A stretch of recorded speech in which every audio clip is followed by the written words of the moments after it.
सभी श्रोताओं का इस एनडीडीबी संवाद के इस एपिसोड में हार्दिक स्वागत है। मेरा नाम राहुल है और मैं एनडीडीबी के प्रशिक्षण विभाग में काम कर रहा हूं और आप सभी का इस एपिसोड में हार्दिक स्वागत करता हूं। आज का हमारा संवाद का विषय है वर्षा ऋतु में दुधारू पशुओं में सामान्य बीमारियां एवं समाधान और आहार प्रबंधन।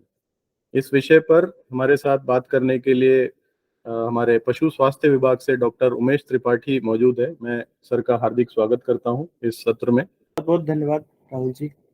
जैसा आप लोग जानते होंगे एनडीडीबी संवाद के इस एपिसोड में हम विशेष तौर पे वर्षा ऋतु में पशुओं का प्रबंधन कैसे करें, चाहे वो स्वास्थ्य संबंधी हो, आहार या फिर आहार संबंधी हो या फिर बचाव संबंधी हो, कैसे करेंगे। तो जैसा आप सभी लोग जानते होंगे कि बारिश आती है तो बहुत सारा परिवर्तन होता है, मौसम में परिवर्तन होता है, जलवायु में परिवर्तन होता है। बारिश के टाइम पे तरह तरह के इंसेक्ट या पैरासाइट भी प्रीडोमिनेंट हो जाते हैं और आहार के लिए जो उपलब्धता रहती है उसमें भी परिवर्तन होता है। यदि पशु हम घास की उपलब्धता हो या फिर अगर चारे हैं तो कुछ जो हम स्टोर करके रखते हैं, अगर हम सही से नहीं रखते हैं तो उसमें भी दिक्कत आ सकती है, जिसकी वजह से बहुत समस्या खिलाने पे भी आ सकती है। अगर फफूंद उग गया, चारा भीग गया, कंसंट्रेट आपका खराब हो गया, तो इन सारे विषयों पर चर्चा करेंगे। और तैयारी हमें पहले से ही कर लेनी चाहिए बारिश आने के पहले। अभी जहाँ पे बारिश शुरू हो गई है या होने वाली है तो कई सारी चीज़ों का हम प्रिपरेशन करते हैं। जैसे अपना घर है तो उसको बारिश आने के पहले ही उसको छत देख लेते हैं, मजबूत है कि नहीं, अपने गौशाला का या अपना है, या फिर क्या चीज़ें हमें चाहिए होगा, कहीं पानी तो नहीं लग सकता है। उसी तरह से तो एक एक करके हम सारे विषयों पे चर्चा करेंगे और उचित प्रबंधन करके हम अपने पशु पशुधन को स्वस्थ रखेंगे। ठीक है, तो पहला, जैसे आपके सामने इस समय विषय सूची है, तो उसमें पहला, पशु स्वास्थ्य को प्रभावित करने वाले क्या है, किन किन कारणों से पशु का स्वास्थ्य प्रभावित हो सकता है। तो उसमें पहला है वर्म लोड, डिवर्मिंग। डिवर्मिंग क्या है? कृमि का नियंत्रण कैसे करें। ठीक है, क्यों करना जरूरी है बारिश के पहले? क्योंकि आप जानते हैं कि जब पशु, ज्यादातर वो पशु जो चरने के लिए जाते हैं तो वो घास चरने के लिए बाहर जब जाते हैं तो वो घास चरते हैं, तो उसके साथ साथ पशुओं के जीवाणुओं के या पैरासाइट्स के अंडे भी उनके पेट में ज्यादा जाते हैं, क्योंकि बारिश होने से घास की उपलब्धता भी बढ़ती है तो संक्रमण भी बढ़ता है जिससे। ठीक है, तो इस स्थिति में हमें बारिश के पहले या थोड़ा दौरान भी, उसके दौरान भी हमें कृमि के नियंत्रण के लिए कृमिनाशक देना चाहिए। दूसरा, टीकाकरण। टीकाकरण क्या है उसके बारे में हम थोड़ा विस्तृत इस पे भी चर्चा करेंगे। कौन कौन से आप टीके लगा सकते हैं, क्या सही समय है लगाने का, क्या अभी समय है कि निकल गया है, या फिर हमें तुरंत लगाना चाहिए। इन तीन चार चीजों पे शायद हमें ज्यादा ध्यान देना पड़ेगा। फिर बरसात के दिन में बहुत ही ज्यादा प्रभावित होते हैं थनैला रोग से। थनैला रोग जो कि थन में एक संक्रमण हो जाता है, बैक्टीरियल, वायरल, फंगल या किसी कारणों से, तरह तरह के जो है माइक्रो ऑर्गेनिज्म है उसको प्रभावित करते हैं। इसके अलावा यदि पशु का खुर बढ़ा हुआ है या खुर का पशु के गौशाला में या फिर आपके शेड में बहुत सारी नमी है, गोबर सही समय पे नहीं निकलता है या खेत में चरने के लिए जाता है तो पशु का खुर गीला रहता है। उस समय में उसके पशु के खुरों में बीमारी हो सकती है, रॉट हो सकता है या फिर और कोई भी बीमारी हो सकती है, तो खुर का भी कर सकते हैं इसको। फिर देखेंगे हम इन सारी बीमारियों को कैसे हम परंपरागत, यानी कि अपने खुद या आयुर्वेदिक चिकित्सा पद्धति से कैसे उसको इलाज कर सकते हैं। और सबसे महत्वपूर्ण, उसको बारिश में आहार प्रबंधन हम कैसे करें। तो जब बारिश शुरू होती है उस समय वातावरण का सारा तापमान भी परिवर्तित होता है और ह्यूमिडिटी भी परिवर्तित होती है। और बहुत सारे पशु अगर जो खुले में रहते हैं तो उनको भीगने का डर रहता है और इसमें कई सारे आहार में भी परिवर्तन होता है, तो आवास का प्रबंधन कैसे करना है उसके लिए भी देखेंगे हम। अगर पशुशाला है उसमें क्या की चीजें करनी चाहिए, जरूरी क्या होता है। परजीवी जो पैरासाइट्स हैं, एक्टोपैरासाइट या एंडोपैरासाइट्स, तो उनके नियंत्रण के लिए क्या कर सकते हैं। और फिर वायरल डिजीजेस कौन सी हो जाएंगी, उनका नियंत्रण कैसे करेंगे, बैक्टीरियल होंगी या फंगल डिजीजेस हो सकती है, और मेटाबॉलिक डिजीजेस। ठीक है, तो कृमि जैसा आप एक संक्षिप्त विवरण हम देखते हैं कि कृमि कौन कौन से होते हैं। आप देखेंगे तो पशु के शरीर के लगभग हर अंग में तरह तरह के विभिन्न किस्म के, उनको बनावट के आधार पे हम विभेदित कर सकते हैं या फिर उनके जो है संरचना के आधार पे विभेदित कर सकते हैं। मोटे मोटे तौर पे जो फ्लैट वर्म होते हैं, जैसे फीता कृमि जैसा आपका एक पतला चपटा फीता होता है, स्केल का जो मेजरिंग टेप होता है, उस तरह के कुछ कृमि होते हैं, उन्हें हम फीता कृमि कहते हैं। गोल कृमि जैसे नूडल्स के आकार के होते हैं। ठीक है, जैसे आप चाउमीन या नूडल्स खाते हैं, उस तरह की संरचना वाले जो कृमि होते हैं उन्हें गोल कृमि कहते हैं। अब फ्लूक क्या है, तो फ्लूक आपने कभी देखा है, तो ये बहुत ही महत्वपूर्ण पैरासाइट है या कृमि है, जो पशुओं के यकृत में या लीवर में पाया जाता है। ज्यादातर ये जब हम स्लॉटर हाउस से या फिर मरे हुए पशु को या फिर कैसी जगह से हम उसका सैंपल कलेक्ट करके लाते हैं और उन्हें देखते हैं, तो ये कृमि पाए जाते हैं। लेकिन इनकी पहचान कैसे कर सकते हैं, ये बहुत ही अच्छा एक विषय है। अगर आप गोबर का परीक्षण करवाएंगे सूक्ष्मदर्शी या माइक्रोस्कोप में, तो हर प्रकार के कृमि का एक अलग तरीके से उसका एग या अंडा होता है, तो उसको देख सकते हैं। ठीक है, उस अंडे को देखने के लिए हमें क्या करना होगा, गोबर को ले जाना पड़ेगा किसी चिकित्सालय में या वेटनरी कॉलेज में या हॉस्पिटल में। तो वहां पे चिकित्सा अधिकारी महोदय उसको देख करके कंसंट्रेट करके उसको कुछ टेक्निक द्वारा जो है अंडों को एकत्रित करते हैं और उसको सूक्ष्मदर्शी में देख करके पहचान सकते हैं। विशेषता क्या होती है, हर प्रकार के कृमि का एक अलग अंडे की एक अलग संरचना होती है। बड़े होते हैं, कुछ छोटे होते हैं, कुछ बहुत छोटे होते हैं। तो उनको हम देखेंगे तो पहचान कर सकते हैं, जांच कर सकते हैं, और कितना कृमि का लोड है, यानी कृमि का कितना दुष्प्रभाव है उस पशु के शरीर में, ये भी देख सकते हैं। ज्यादा है, कम है, बिल्कुल ही नहीं है, तो ये पता कर सकते हैं हम गोबर के परीक्षण से। ठीक है, जैसा आप जानते हैं क्या नुकसान क्या है कृमि होने से। ठीक है, आप कोई भी पशु अगर वर्म लोड ज्यादा है तो क्या करते हैं, जिस अंग में रहते हैं उस अंग से उनको अवशोषित करते हैं, भोजन के पदार्थ को अवशोषित करते हैं और उस अंग को क्षतिग्रस्त करते हैं। जैसे अगर कोई लीवर के कीड़े हुए तो लीवर को, वो लीवर की संरचना कैसे होती है, एक सॉफ्ट एक नरम तरीके का होता है, उसको हार्ड कर देते हैं और उसके अंदर जो ऐसी तरह से उसको नुकसान पहुंचाते हैं कि जिससे उसका पशु का पाचन भी प्रभावित हो जाता है। इस तरह की स्थिति में पशु जो है, अगर गोबर देखिए उन पशुओं को तो बदबू करता है और उसमें आप पची हुई घास नहीं मिलेगी, ऐसे घास के तिनके भी मिलेंगे। तो गोबर की संरचना में भी परिवर्तन हो जाता है यदि पशु किसी कृमि द्वारा प्रभावित है, क्योंकि ये सारे भोज्य पदार्थों को अवशोषित कर लेते हैं, खून को भी कम कर देते हैं। इस वजह से दूध का उत्पादन एवं प्रजनन क्षमता भी पशु की कम हो जाती है। ठीक है, क्योंकि ये रक्त को अवशोषित करते हैं, रक्त की कमी होने से पशुओं के शरीर में जो खून की जगह है पानी की मात्रा ज्यादा हो जाती है। जो रक्त में पानी की मात्रा ज्यादा होने से जगह जगह पर ऐसे आप सूजन देख सकते हैं, जैसे कि जबड़े के नीचे, अगले पांव के नीचे या दोनों पैर के नीचे, जिसको कहते हैं अंग्रेजी में ब्रिस्केट रीजन में कह सकते हैं और मैंडिबुलर रीजन में कह सकते हैं, या फिर आगे के। बहुत सारे किसान भाई फोन करते हैं, डॉक्टर साहब हमारे पशु के एक पैर के जो है घुटने के ऊपर सूजन हो गया है।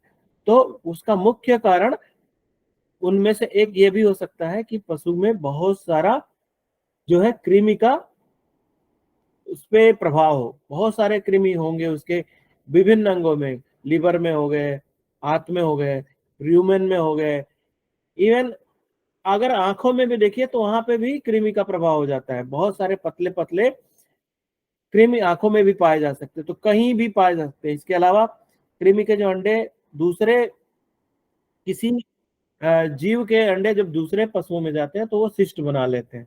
तो जैसे लीवर में सिस्ट हो सकता है, फेफड़े में सिस्ट हो सकता है, किसी के ब्रेन में भी सिस्ट हो सकता है। इस तरह का भी प्रभाव कृमि द्वारा हो सकता है। तो इनको कैसे हम रोकें? पहला, हम क्या करेंगे, हम कृमिनाशक का उपयोग करेंगे। कृमिनाशक का उपयोग करने के लिए अगर कोई छोटा पशु है तो 10 से 15 दिन, जैसे आज ही आपके गाय गाय या भैंस आज आपकी ब्याई है, तो उसको कितने दिन बाद बछड़े को या कटड़े को या बछिया जो रहती है कृमिनाशक देना चाहिए। तुरंत नहीं देना चाहिए। क्यों? क्योंकि अगर कोई बच्चा पैदा हुआ है तो उसको डिवर्मिंग तुरंत अगर देंगे तो वो उसके लिए प्राण घातक हो सकता है। पशु के जो काफ है उनकी डेथ हो सकती है। इस स्थिति में कम से कम आप 2 सप्ताह उसको इंतजार करें। उसके बाद उसके सही खुराक में, क्योंकि उसका पशु का वजन, छोटा जो काफ है उसका कम रहता है, और बहुत सारे डिवर्मिंग उस स्थिति में नहीं दिए जा सकते हैं। जो सुरक्षित कीटनाशक हो उसी का उपयोग करें।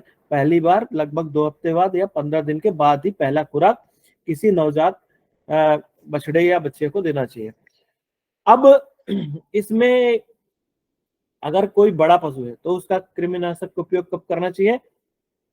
6 महीने में कम से कम एक बार देना चाहिए। मिनिमम ये है। कम से कम अगर आपका प्रबंधन बहुत अच्छा है, आपके यहाँ कोई दिक्कत नहीं है, कोई इस तरह की गोबर में बदबू नहीं आ रही है, कोई समस्या नहीं है, फिर भी आपको 2 बार साल में देना चाहिए। 6 महीने के अंतराल में पशुओं को आप कृमिनाशक का उपयोग करें तो इससे पशु स्वस्थ रहेंगे। दूसरे नंबर की चीज, यदि कोई पशु बीमार है कृमि के ज्यादा संक्रमण की वजह से, तो उसको आप कभी भी कृमिनाशक का उपयोग कर सकते हैं। आपको 6 महीने इंतजार करने की जरूरत नहीं है। मान लीजिए आपने पशु को अभी दिया और चरने की वजह से या कोई फीड फॉडर जो खिला रहे हैं आप उसको, उसकी वजह से कृमियों का संक्रमण फिर से हो गया। उस स्थिति में आपको फिर से कीड़े की दवाई कृमिनाशक देनी आवश्यक हो जाती है। तो कितने अंतराल पे देना चाहिए, ये बात आती है। अंतराल कम से कम आप 1 महीने का रखें। अगर कोई कृमिनाशक आज उपयोग किया है तो 1 महीने बाद आप उसको इलाज के दृष्टिकोण से एक बार दूसरा खुराक भी दे सकते हैं, और अवश्य देना चाहिए यदि पशु में ज्यादा संक्रमण है। कौन सा देना चाहिए?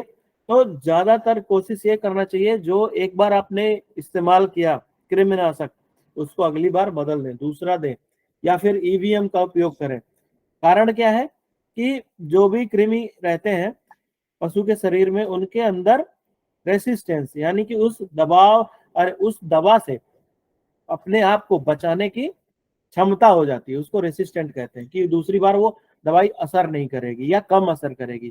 तो अच्छा है यही कि अगर आपने अभी कोई एक दवाई दी है तो अगली बार दूसरा कोई उसका साल्ट दे, केमिकल दे, या फिर आप ईवीएम करें। ठीक है। तो कृमिनाशक के बाद महत्वपूर्ण चीज आ गई कि टीकाकरण। टीकाकरण जैसे आप सभी लोग करते होंगे, और बहुत सारे किसान भाई अपने पशुओं को टीका लगा दिए भी होंगे। लेकिन अगर कुछ कुछ लोगों ने नहीं लगाया है तो अभी तुरंत तत्काल में इस सप्ताह में या आजकल में जरूर कुछ टीके लगाने चाहिए, जिसमें एफएमडी और गला घोटू या ब्लैक वाटर, तीनों के अगर कंबाइंड टीके लगाएंगे, जिससे आप एक साथ लगा सकते हैं। जिससे ट्राइवैक या तमाम सारी जो कंपनियां हैं उनको एचएस, बीक्यू और एफएमडी का एक कंबाइंड टीका लगाते हैं। उससे फायदा क्या है कि आपको 3 बार नहीं लगाना पड़ेगा, और एक ही टीके से 3 बीमारियों की आपको बचाव हो जाएगी।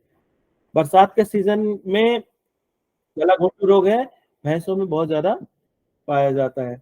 इसके अलावा जो ब्लैक क्वार्टर है, लंगड़िया बुखार कहते हैं, जिसमें पशु लंगड़ा हो जाता है और तेज बुखार होता है, ये भी ज्यादा प्रभावित करता है। इस स्थिति में पशुओं में मृत्यु दर ज्यादा होती है। अगर कोई भैंस को गला घोटू रोग हो गया है तो उस स्थिति में मृत्यु दर काफी ज्यादा है। तो उस स्थिति में बचाव क्या है कि आप टीके सही समय पे लगा लें।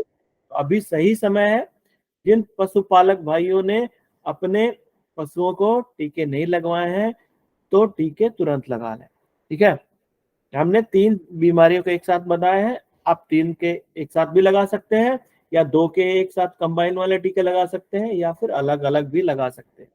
ठीक है, अब एक टीकाकरण में ब्रुसेलोसिस एक टीकाकरण होता है जो आप 4 से 8 महीने के मादा पशु के जो मादा बच्चे होते हैं यानी कि फीमेल काफ होते हैं, ठीक है, आप उनको लगाइए।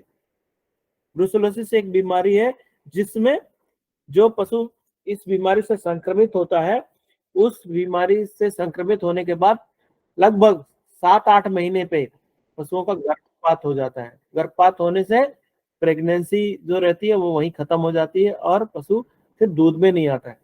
तो यदि इस तरह की समस्या आपके फार्म में है तो बचाव के लिए क्या करना चाहिए? वो पशु जिनकी आयु 4 से 8 वर्ष है और मादा पशु है, फीमेल काफ है, उन्हें आप ब्रुसेलोसिस के टीके लगाएं। इसके अलावा एंथ्राक्स के टीके भी लगते हैं, लेकिन ये वहां लगाए जाते हैं जहां ये बीमारी पाई जाती है।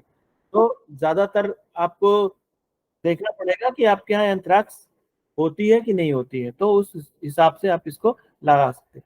इसके अलावा थाइलेरियसिस एक बहुत ही महत्वपूर्ण बीमारी है जिसमें पशुओं का जो है दूध का उत्पादन भी कम हो जाता है और जब बरसात का सीजन आता है इसमें ये संकर नस्ल की जो गायें रहती है, क्रॉसब्रेड नस्ल की जो गायें रहती हैं, उनमें ये ज्यादा प्रभावित करता है, जिसमें थाइलेरिया के टीके आप लगा सकते हैं और अवश्य लगाएं। जिन जिन पशुपालक भाइयों के पास संकर नस्ल के ज्यादा दूध देने वाले होलिस्टीन फ्रीजियन की क्रॉस संकर गायें हैं, वो अपने गायों को जरूर टीका लगाएं। किसका? थाइलेरियसिस का। और कितने साल में एक बार भी लगा सकते हैं और कुछ कुछ ऐसे होते हैं जो 3 साल के लिए भी प्रोटेक्शन देते हैं, तो इसको जरूर लगाएं, थाइलेरिया से अपने पशुओं को बचाएं। अब टीकाकरण के दौरान क्या बातें आपको ध्यान में रखनी चाहिए? पहला, किसी बीमार पशु का टीकाकरण नहीं करना चाहिए, यानी कि अगर मान लीजिए पशु किसी तरह से बीमार है, बुखार है या कुछ और है, तो उस स्थिति में टीकाकरण नहीं करना चाहिए। और मुख्य बात टीके से संबंधित है, अगर टीका सही तरह से कोल्ड चेन यानी कि संरक्षित नहीं किया गया और ठंडे में कूल बॉक्स में लेकर के नहीं जाते हैं तो टीका भी उतना प्रभावी नहीं रहता है, टीकाकरण उतना प्रभावी नहीं रहता है।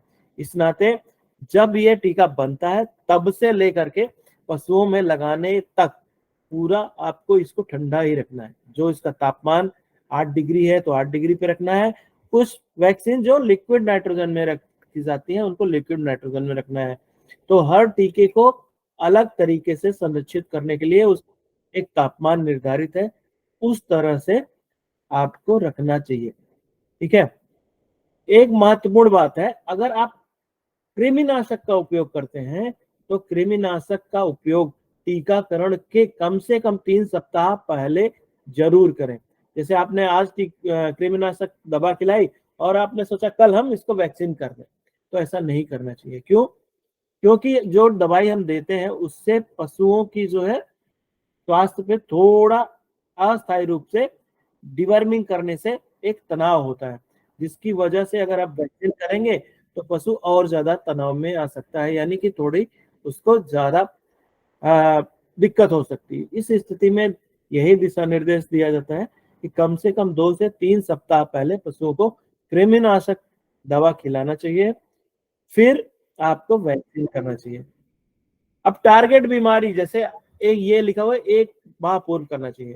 किसान भाइयों, आजकल एक लंपी रोग चल रहा है, ठीक है, जो बहुत सारे पशुओं को प्रभावित करता है। इसमें गाय को ज्यादा प्रभावित करता है और भैंस भी कुछ हद तक प्रभावित होती है।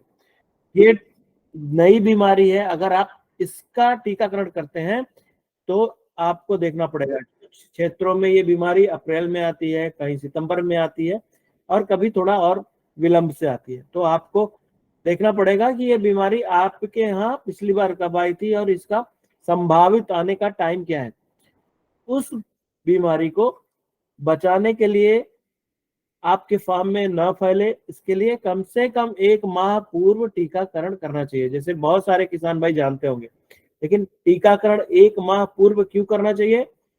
क्योंकि जो शरीर के अंदर, पशुओं के शरीर के अंदर इस बीमारी से लड़ने की क्षमता का विकास होता है, उसमें जो समय लगता है लगभग 3 सप्ताह या 1 महीने लग जाते हैं टीकाकरण के बाद। तो आप अगर बीमारी फैली हुई है और टीकाकरण आप उस वक्त करेंगे तो बचाव से ज्यादा नुकसान भी कभी कभी हो सकता है। तो सलाह यही दी जाती है कि जो समय बीमारी फैल रही है उसके पहले ही टीकाकरण बचाव के लिए कर लें। ठीक है, अब बात करेंगे एक मास्टाइटिस रोग क्या है। बहुत ही महत्वपूर्ण है, क्योंकि बहुत सारे आपने सब कुछ कर दिया, डिवर्मिंग कर दिया, आपने वैक्सीनेशन कर दिया, आप सोच रहे निश्चित हो जाएं कि अब हमारे पशु को कोई रोग नहीं आ सकता। उस स्थिति में आपको ये भी ध्यान रखना, जो ज्यादा दूध देने वाले पशु हैं, दूध का उत्पादन जिससे अच्छा हो रहा है, वो अचानक बरसात के दिन में अगर आपके यहाँ पशुशाला या गौशाला या जो भी शेड है उसके अंदर ठीक से प्रबंधन नहीं है, नमी है या गोबर है, स्थिति में जो थनों का संक्रमण बैक्टीरिया, वायरस, फंगाई, एल्गी किसी द्वारा, जैसे आप चित्र में देख रहे होंगे, दूध देने के बाद, दूध निकालने के बाद जो छिद्र होते हैं उनके द्वारा अगर ये ऑर्गेनिज्म या ये संक्रमण थन तक पहुंचता है तो पशु का थनैला रोग से प्रभाव हो सकता है। तो क्या करना चाहिए? हमें इससे बचने के लिए देखना चाहिए कि हम कैसे बचाव कर सकें। ठीक है, तो पहले इसके लक्षण हम बताते हैं। थनैला रोग के क्या लक्षण है? ठीक है, तो दूध में कमी हो सकती है, दूध का उत्पादन कम हो सकता है। अगर कोई पशु मान लीजिए आपका 10 लीटर दूध दे रहा है तो उसमें अचानक दूध का उत्पादन भी कम हो सकता है, बंद भी हो सकता है, थन खराब भी हो सकता है। और जैसे हमने अभी बताया कि अगर हम एक कंपैरिजन करें कि कौन से पशु ज्यादा प्रभावित होते हैं, तो उसमें ज्यादा दूध उत्पादन संकर प्रजाति के जो रहते हैं या गाय रहती हैं उसमें ज्यादा दूध का उत्पादन होता है, इस नाते वो ज्यादा प्रभावित होती हैं। भैंस में या फिर जो देसी गाय है उसमें इसका प्रभाव कम रहता है, क्योंकि वो उस तापमान में रहने के अनुकूलित होते हैं। ठीक है, थनैला रोग होने के कई सारे कारण है, जिसमें माइक्रो ऑर्गेनिज्म हमने कहा, सूक्ष्म जीव, आप दूध नहीं निकाल पाते हैं पूरा, यानी कि थोड़ा सा अगर दूध छूट जाता है थन के अंदर तो वो भी अगर कंप्लीट मिल्किंग नहीं होती है, जैसे किसी पशु का दूध उत्पादन हो रहा है 10 लीटर और आपने किन्हीं कारणों से उसको सही समय में 7 मिनट में उसको पूरा नहीं निकाला, तो वो दूध थन के अंदर रहेगा और खराब हो जाएगा और थनैला हो जाएगा और गांठ भी पड़ सकती है, मिल्क स्टोन भी हो सकते हैं। और कुछ पोषक तत्वों की, खनिज मिश्रण की कमी होने की वजह से भी थनैला रोग प्रभावी हो सकता है। अब देखेंगे थनैला रोग कितने प्रकार का हो सकता है। वैसे तो अगर हम देखें तो कई तरह से हमको इसको विभाजित कर सकते हैं, एक तो कौन सा माइक्रो ऑर्गेनिज्म है क्या है, लेकिन एक मोटा मोटा आपको समझने के लिए 3 भागों में आज हम विभाजित करते हैं। एक तो पहला प्रकट रूप, यानी कि आप देख करके समझ सकते हैं। इसमें क्या होगा, दूध में ऐसी चीज, ऐसा परिवर्तन हो जाएगा कि आपको देखते ही पता चल जाएगा, जैसे उसमें कोई पस आ रहा है, मवाद आ रहा है, क्लॉट आ रहा है या खून आ रहा है, थन में सूजन हो गया या फिर कड़ापन हो गया, या थन बहुत ज्यादा हीट हो गया, गर्म हो गया, और थन में सिकुड़न भी हो सकता है, एक चीज बड़ा भी हो सकता है और सिकुड़ भी सकता है, जैसे नीचे वाले स्थिर, यानी कि ऐसा थनैला। दूसरा है स्थिर थनैला, जिसमें दूध कम हो जाता है और जो अडर है उसका आकार केवल, यानी कि आप देखेंगे नीचे वाले फोटो में तो उसको एक तरफ से बड़ा है एक तरफ से छोटा है, तो ये स्थिर है। गुप्त, गुप्त में ऐसा परिवर्तन होता है जो आपको बिना किसी टेस्ट के नहीं पता चलता है। तो उस सबसे जो महत्वपूर्ण है, दो ऊपर वाले तो आप देख के पता कर सकते हैं कि कुछ तो गड़बड़ हो रहा है, अगर गुप्त रूप से थनैला है तो उसको कैसे पता करेंगे, ये महत्वपूर्ण है। इसके लिए आपको दूध की जांच करने की आवश्यकता पड़ सकती है। तो बरसात के दिन में आप क्या कर सकते हैं, अपने पशुओं को सप्ताह में एक बार उसके दूध को सीएमटी द्वारा या फिर मास्टाइटिस डिटेक्टर स्ट्रिप द्वारा जांच कर सकते हैं। इसके अलावा भी जिन पशुपालक भाइयों के पास अच्छी डेयरियों में दूध जाता है वहां सोमैटिक सेल काउंट करके भी पता कर सकते हैं। कैसे करेंगे थनैले से रोकथाम? तो बाड़े की साफ सफाई रख सकते हैं, यानी कि आप जहां पशु रखते हैं पहला काम क्या करना होगा, बरसात के दिन में देखना है कि पशुशाला का जो फर्श है वो सूखा रहे और वहां पे मूत्र और गोबर नहीं होना चाहिए। समय समय पे उसको निकाल देना चाहिए और उसको सूखा रहना चाहिए। ठीक है, गीला रहेगा तब भी संक्रमण ज्यादा होगा। तो दूसरी चीज, मिल्किंग के पहले और मिल्किंग के बाद थन की साफ सफाई और उसको स्वस्थ रखने के लिए क्या क्या कर सकते हैं? दो तीन चीजें कर सकते हैं। एक तो मिल्किंग के लिए हम पहले थन को क्या करेंगे, साफ करेंगे। जैसे गोबर लगाए या कुछ और लगाए तो उसको साफ कैसे कर सकते हैं, पानी के साथ कर सकते हैं या पोटेशियम परमैंगनेट वाले पानी से भी धुल सकते हैं। धुलने के पहले आपको ये चीज को सुनिश्चित कर लेना चाहिए कि आप गीले स्थिति में उसका मिल्किंग नहीं करेंगे। उसके लिए क्या करना है आपको, अगर उपलब्ध है तो कपड़े, सूखे कपड़े से थन को सूखा कर लेंगे, यानी जो नमी लगी है उसको एक बार निकाल लेंगे, सुखा लेंगे, तब मिल्किंग करेंगे। ठीक है, धोने के बाद क्या करना है, फिर से यदि आपको के पास टीट डिप है तो उसका उपयोग कर सकते हैं। टीट डिप का कर सकते हैं, टीट स्प्रे आते हैं, स्प्रे का कर सकते हैं। तो इससे फायदा क्या होगा कि थन अगर स्प्रे करते हैं तो बाद में वो संक्रमण उसके अंदर नहीं जाएगा, जो ऑर्गेनिज्म है उसके अंदर नहीं जाएंगे।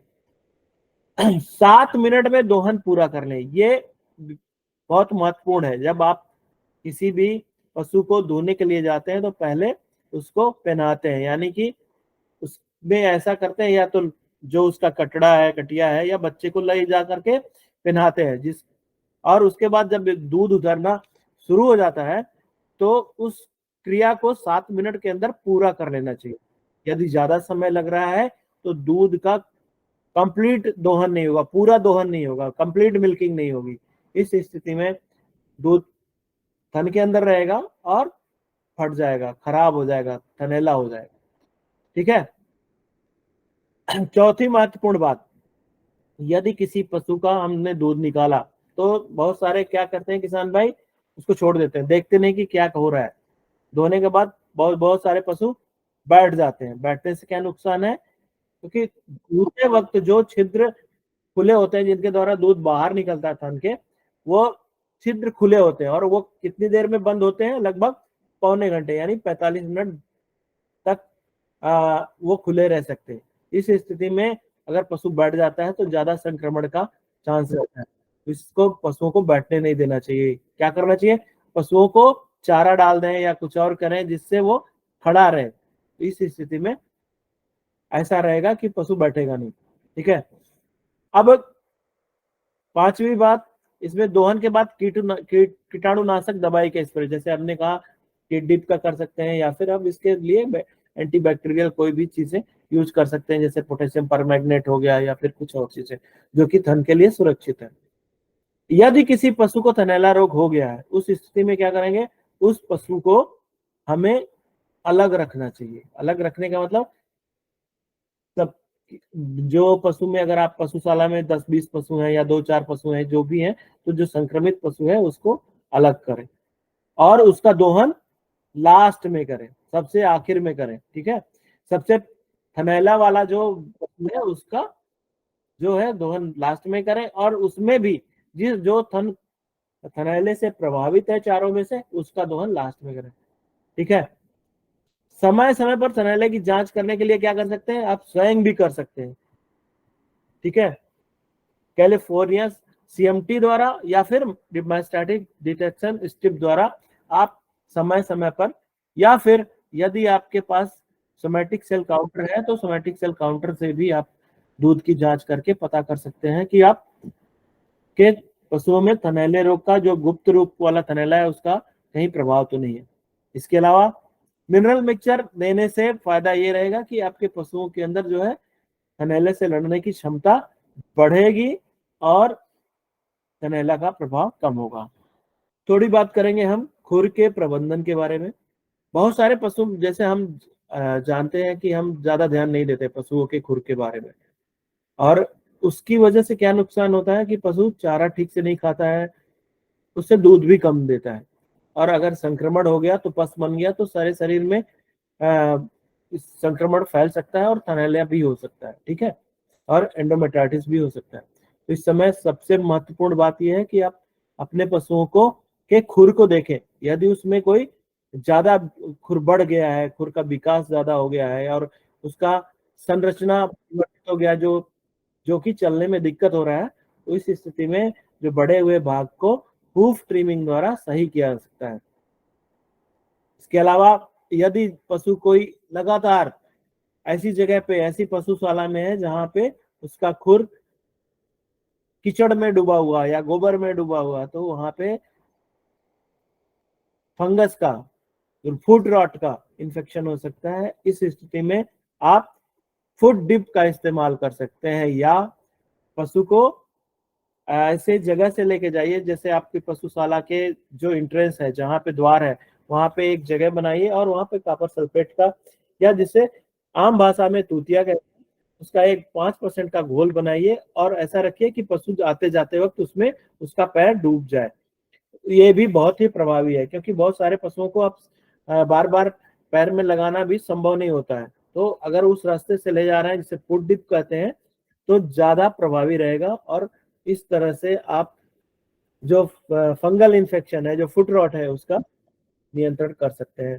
फर्श सही होना चाहिए, संतुलित आहार देना चाहिए, और इससे देखा गया है कि बहुत सारे पशुओं में दूध का उत्पादन भी बढ़ता है, लगभग 25 से 30%, 40%, और किसी किसी पशु का तो 50% दूध का उत्पादन भी बढ़ता है। तो इस पे ध्यान देने से आपके आय में भी वृद्धि हो सकती है।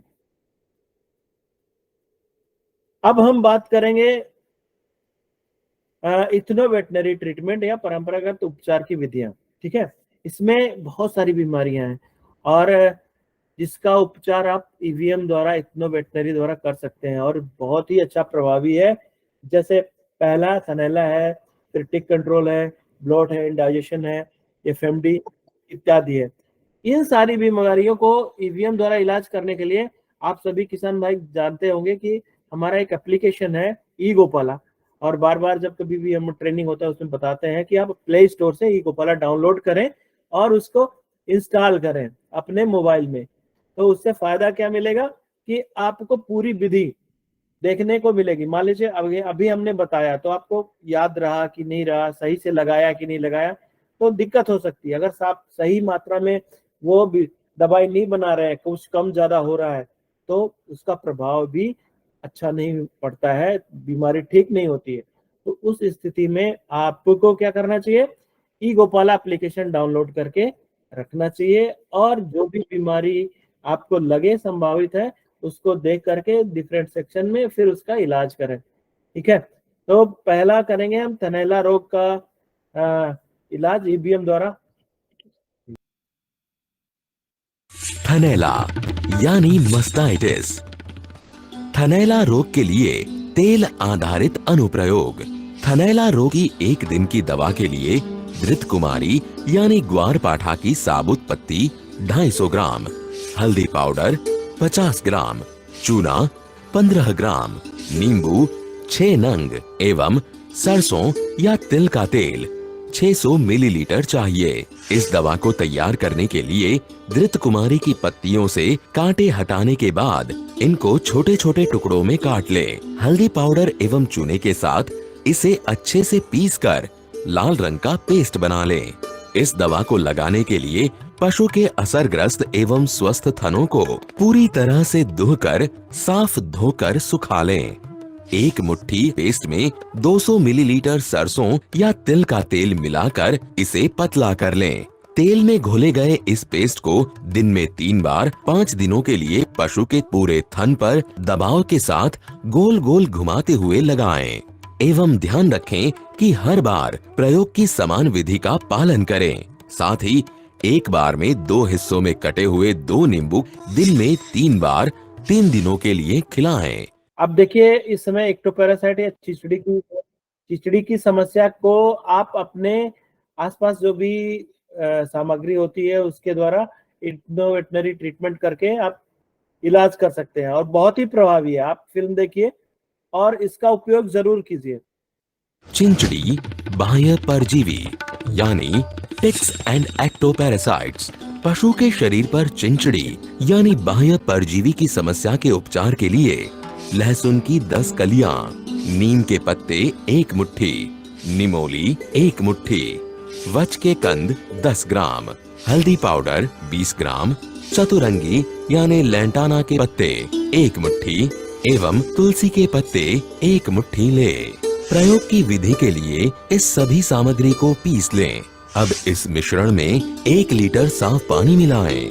इस मिश्रण को बारीक छलनी या मलमल के कपड़े से छान लें। इस द्रव को एक साफ स्प्रे बोतल में भर लें। इस दवा को पशु के संपूर्ण शरीर पर स्प्रे करें। इस दवा को पशु के शरीर पर किसी दरार या सुराख में भी स्प्रे करें। इस द्रव में कपड़े को डुबोकर भी पशु के शरीर पर लगाया जा सकता है। इस उपचार को सप्ताह में 1 बार दोहराते रहें जब तक चिचड़ी खत्म न हो। इस उपचार को दिन के गर्म समय में ही करें। जैसा आप लोगों ने ये वीडियो देखा, इस तरह से ई गोपालन में लगभग 32 बीमारियों के इलाज करने की आयुर्वेदिक चिकित्सा पद्धति है। ठीक है, तो आप उसको देख सकते हैं और अपने पशुओं का इलाज कर सकते हैं। जैसे फीवर हो गया, फिर मास्टाइटिस हो गया, ब्लोट हो गया। बरसात के दिन में बहुत ज्यादा समस्या ब्लोट की भी होती है। उसकी भी यदि आप देखिए, इग्नो वेटनरी द्वारा आप एफएमडी के मुंह के छालों के लिए, पैर के छालों के लिए और बहुत ही प्रभावी तरीके से उसको आप कर सकते हैं। आप सबसे बड़ी चीज होती है कि अगर कोई बीमारी होती है तो हम बहुत सारी बीमारियों का इलाज इस वजह से नहीं कर पाते हैं कि हमें क्या करना चाहिए। हम सोचते हैं कि हमें जा करके स्टोर से या फिर डॉक्टर को बुला करके इलाज करना होगा। उस स्थिति में परेशान हो जाते हैं। क्या करना है आपको? ई गोपाला एप्लीकेशन को खोलना है और ये जो परंपरागत पद्धति से इलाज करने की विधि है उसके द्वारा आपको इलाज करना है। इसके अलावा आप सभी किसान भाई जानते होंगे, हमारा एक कॉल सेंटर है जिसपे हम फोन करके आप बात करेंगे तो हम तुरंत उसके बीमारी में जो भी फोन पे सहायता होती है वो दे सकते हैं। उसका नंबर आप ई गोपाला में भी है और हम इस पे भी टाइप कर देंगे और हम आपको पढ़ के बताते हैं कितना नंबर 7574835051 पशु मित्र। ठीक है, अगर गूगल पे भी खोजेंगे तो ये मिलेगा। तो सीधे आप एनडीडीबी से के जो विशेषज्ञ हैं विभिन्न विभागों द्वारा आप बात करके पशु स्वास्थ्य हो, चाहे पशु के प्रजनन संबंधी हो, पशु के आहार प्रबंधन संबंधी जो विषयों की चर्चा कर सकते हैं। और कभी भी मतलब जो भी टाइम है, ऑफिस का टाइम 9:30 से लेकर 6 PM तक, सुबह से शाम तक, मंडे से फ्राइडे तक आप कॉल करें और अपनी सारी जो भी समस्याओं के निदान हेतु विशेषज्ञों की राय ले सकते हैं। तो ये मत समझिए कि आप आज हमने एक वेबिनार कर दिया या तो ये कभी भी डायरेक्ट बात कर सकते हैं तो आपको सलाह मिलेगी। और बहुत सारे पशुपालक भाई, अभी तक लगभग हमने 10,000 पशुपालक भाइयों के कॉल्स का जवाब दिया है। और बहुत सारे लोग तो फोन करके बोलते हैं डॉक्टर साहब बहुत अच्छा रहा आपसे, ये ईवीएम करके भी हमें बहुत लाभ मिला। तो आप अपना फॉलोअप भी दे सकते हैं। अभी अफारा भी बरसात में, क्योंकि इस समय तरह तरह के घासें उग जाती हैं, कुछ घासों को खाने से पेट भी फूल सकता है। जैसे आप जानते होंगे कुछ घासें ऐसी होती हैं जिसको पशु अगर चर के आते हैं तो उसका पेट फूल जाता है। करना क्या होता है, अब इसका इलाज कैसे करेंगे? फूलने से क्या होता है, पशु सांस भी नहीं ले सकता और गोबर भी नहीं उसका ठीक से निकलता और दूध का उत्पादन भी दिक्कत होता है। कभी कभी अगर अफारा बहुत ज्यादा है तो पशु की मृत्यु हो सकती है। क्यों होती है? क्योंकि पशु की सांस लेने में दिक्कत होती है। अभी डॉक्टर नहीं आया तो क्या करना है? ये सारी सामग्री आपके पास है, इसका बनाइए, औषधि बनाइए और अपने आप खुद डॉक्टर के आने तक, या फिर आप इसको 2-4 खुराक देंगे तो देखेंगे कि हो सकता है आपको डॉक्टर की बुलाने की भी जरूरत ना पड़े। इसमें प्याज है, लहसुन है, मिर्च है, जीरा है, हल्दी पाउडर है, गुड़, नमक, अदरक, पान के पत्ते और काली मिर्च है। ये सामग्री आपको यहाँ दिख रही है। लगा, इसको कैसे बनाना है ये आपको ई गोपाला के सेक्शन में जाइए, पशु स्वास्थ्य के सेक्शन में जाइए, वहां पर इथनो वेटनरी का जो सेक्शन है वहां पे विधि है, उसको कैसे बनाना है और कैसे खिलाना है उसको देखिए, और बिल्कुल उसी तरह से उसी मात्रा में पदार्थ को लेकर के, सामग्री को लेकर के आप करेंगे तो देखेंगे कि बहुत ही प्रभावी है और बहुत ही सस्ता और तुरंत का उपयोगी ये आपका इलाज है। ठीक है। अब एक बहुत ही महत्वपूर्ण चीज है, अगर बारिश हो रही है और तापमान और ह्यूमिडिटी का क्या कॉम्बिनेशन है जिसमें पशु स्वस्थ रहता है, तो इसमें देखेंगे अगर तापमान कम है और ह्यूमिडिटी ज्यादा है, तापमान भी ज्यादा है, ह्यूमिडिटी भी ज्यादा है, तो उस समय दिक्कत होती है। जैसे विभिन्न इलाकों में, जैसे आप समुद्री तटीय इलाकों में जाए, जैसे वेस्ट बंगाल है या फिर कहीं और है, मुंबई है, जब वहाँ ह्यूमिडिटी ज्यादा हो जाती है तो हमें खुद रहने में दिक्कत हो जाती है। जैसे अभी बरसात का सीजन होगा तो तापमान भी बढ़ जाएगा और ह्यूमिडिटी भी बढ़ जाएगी, उसके जो कॉम्बिनेशन की वजह से पशुओं को तकलीफ होती है। उसको ध्यान रखना है कौन सा उचित तापमान और ह्यूमिडिटी का कॉम्बिनेशन है, वो बीच वाला जो आपको दिख रहा है हल्के कलर वाला, उसी स्थिति में आपके पशुशाला का तापमान और जो है उसकी ह्यूमिडिटी होनी चाहिए। परजीवी में अब भाई हमने आंतरिक परजीवी देखा था और इसमें आंतरिक एवं बाह्य परजीवी दोनों है। तो आपके सामने एक फ्लाई दिख रही है, तो आप ये मुख्यतः क्या फैलाती है, जिसमें आप एक सर्रा नाम की बीमारी होती है तो उसको फैलाती है। और नीचे देखेंगे तो बवेसिया, थैलेरिया, ये सारे इंट्रासेलुलर ऑर्गेनिजम्स हैं। ये तो रहा पशु स्वास्थ्य के बारे में। अब आहार प्रबंधन हम कैसे करें इसके बारे में एक संक्षिप्त चर्चा करेंगे और उसके बाद फिर आपके जो है प्रश्नोत्तर काल में आपके, तो देखा गया है कि अगर वर्षा ऋतु आती है तो आप दूध लेने के लिए डेयरी पे जाते हैं तो दूध का फैट कम हो जाता है। ठीक है।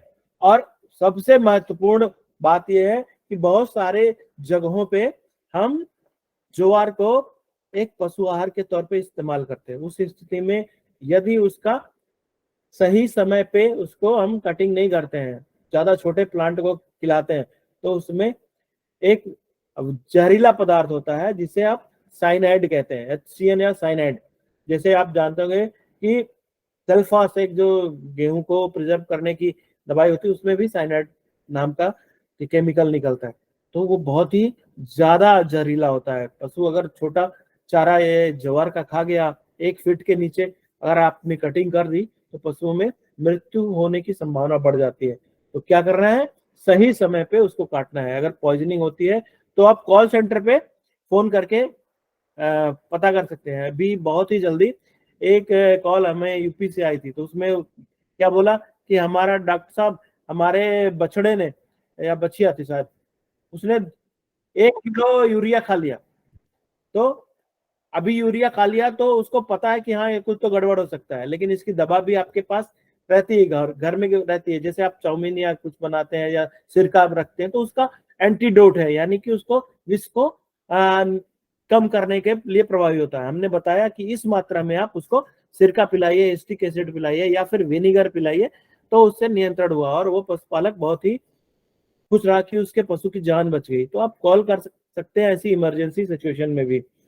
अब नीचे जैसे हमने शुरुआत में बताया कि वर्षा ऋतु में अगर पशुओं का जो चारा है भूसा हो गया या फिर कंसंट्रेट हो गया, उसको सही से भंडारित नहीं किया, पानी उसमें गिर रहा है, तो कुछ दिन में उसमें फंगस काला हो जाता है, सड़ जाता है।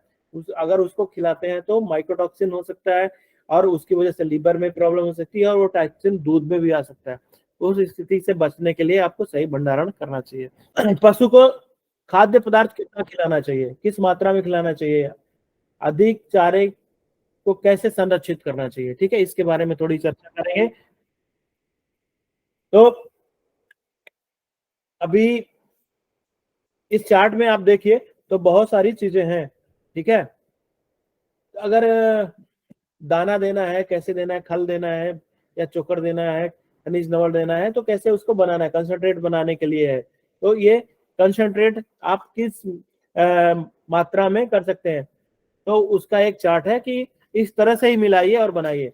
अनाज, खल, ब्रांच, चोकर, चुन्नी दाल, खनिज लवण, नमक, बाईपास फैट, ये बफर या सोडा, ये श्रेणी है। उस श्रेणी में बांट करके अगर 100 किलो टोटल आपको बनाना है तो अनाज जिसमें गेहूं, मक्का, जौ इत्यादि है वो 30 किलो लीजिए, फली, सरसों, कपास आदि की 30 किलो लीजिए, ब्रैन, चोकर, चावल इत्यादि का 25 किलो लीजिए, चुन्नी 10 किलो लीजिए, खनिज लवण 2 किलो लीजिए, नमक 1 किलो, बाईपास फैट 1 किलो और सोडा 1 किलो। ये कंसंट्रेट बनाने का या दाना बनाने का तरीका है, यदि आप रेडीमेड नहीं खिलाते हैं तो।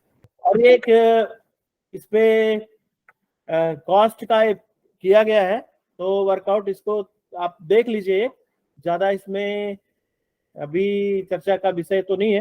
अगली स्लाइड देखते हैं, कितना खिलाना चाहिए, ठीक है, तो और क्या उसकी कीमत होगी, ठीक है, ये दूध के हिसाब से भी है, इसको आप एक बार देख। अब एक अगर कोई गाय है 15 लीटर दूध दे रही है जिसमें फैट 3.5% सॉरी 3.7% है, तो उसको कितना आहार देना चाहिए, ठीक है। तो हरा चारा 2.5 किलो, हाइब्रिड नेपियर अगर दे रहे हैं तो 2 किलो, दलहन वाला चारा लोबिया अगर दे रहे हैं तो 3 किलो, रागी अगर दे रहे हैं 5 किलो, पशु आहार 25 किलो, ठीक है। तो ये सारी चीजें आप ध्यान रख करके आप आगे बढ़ सकते हैं। अब साइलेज क्या है, साइलेज जैसे ये एक बहुत ही अच्छा चारे को संरक्षित करने की विधि है। इसके अंदर क्या कर सकते हैं आप, जो मक्का है उसका सबसे अच्छा साइलेज बनता है, इसके अलावा ज्वार का भी बना सकते हैं और जो भी सीरियल्स वाले रहते हैं उनका भी बना सकते हैं। तो बहुत सारे पशुपालक जब मक्का तैयार होता है, जब उसमें दाने थोड़े पड़ जाते हैं और वो पूरे पके नहीं होते, उस स्थिति में उसको लगभग 1 से 2 इंच का काट करके किसी ऐसे बैग में या एयर टाइट जगहों पे उसको संरक्षित करते हैं, जिससे वो साइलेज में परिवर्तित हो जाता है 40 से 45 दिन में, और इसकी गुणवत्ता और पाचन शक्ति बढ़ जाती है, दूध के उत्पादन में ये ज्यादा प्रभावी हो जाता है। तो साइलेज का उपयोग भी आप ऐसे मौसम में दूध को सही रखने के लिए कर सकते हैं। धन्यवाद।